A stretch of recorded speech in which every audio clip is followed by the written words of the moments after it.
والسلام على عباده الذين اصطفى أما بعد أعوذ بالله من الشيطان الرجيم بسم الله الرحمن الرحيم.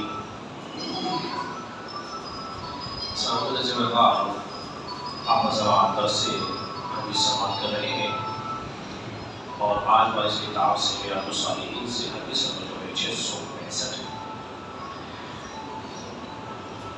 جو روایت آپ کے سامنے بیان کرنے لگا وہ دوسرے شریف کی روایت ہے.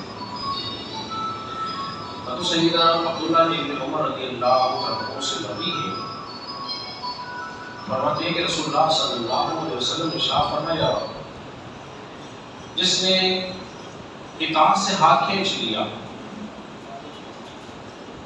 تو وہ قیامت کے دن اللہ سے اس حال میں ملے گا کہ اس کے پاس کوئی دلیل موجود نہ ہوگی، اور جو اس حال میں ہی مر گیا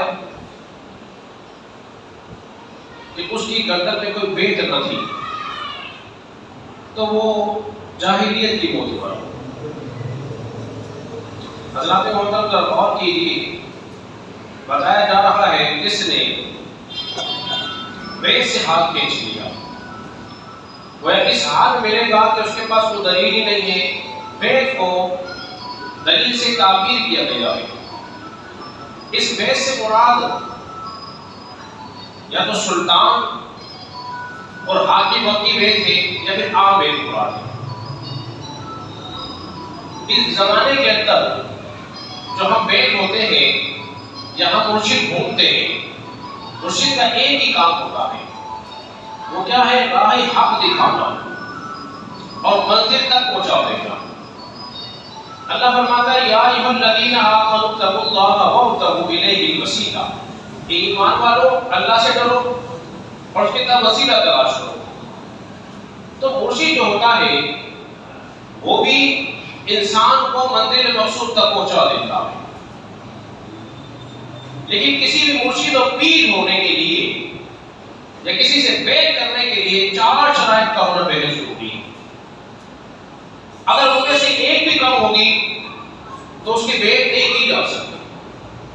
سب سے پہلے نمبر پر ہے کہ اس کے ہاتھ میں انسان ہاتھ دے رہا ہے وہ یہ دیکھ لے کہ آیا یہ صحیح العقیدہ اہل سنت ہے کہ نہیں ہے.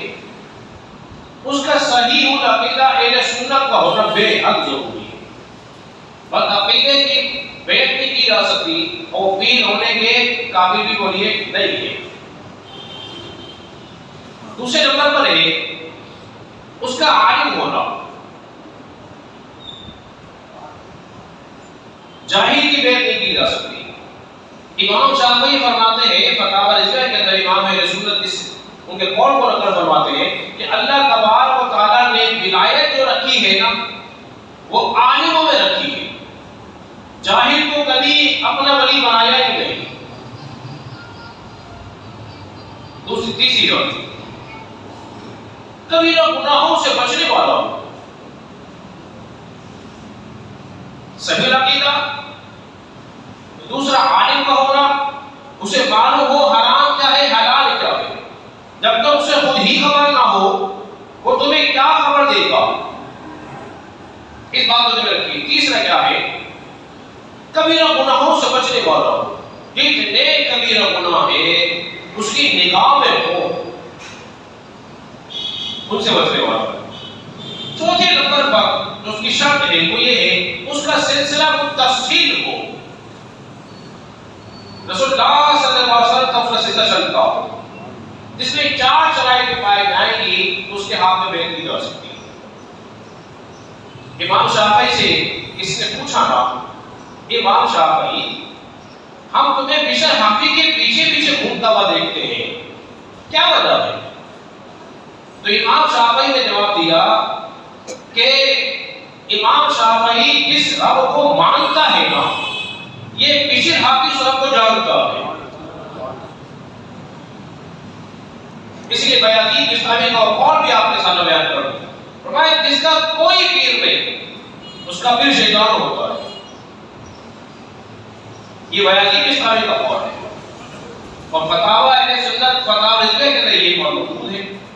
تو حضرات محترم اس زمانے کے اندر اس زمانے کے اندر ہمیں کسی نہ کسی کی رہنمائی کی ضرورت پڑے گی، تو لہذا ہمیں چاہیے کسی ایک کے ایسے کے ہاتھ میں بیت ہو جائے جو معرفت خدا بندی رکھتا ہو اور بغور دلیل کے بیان کیا گیا اللہ سے سال ملے گا، اس کے بعد وہ دلیل نہیں ہوگی۔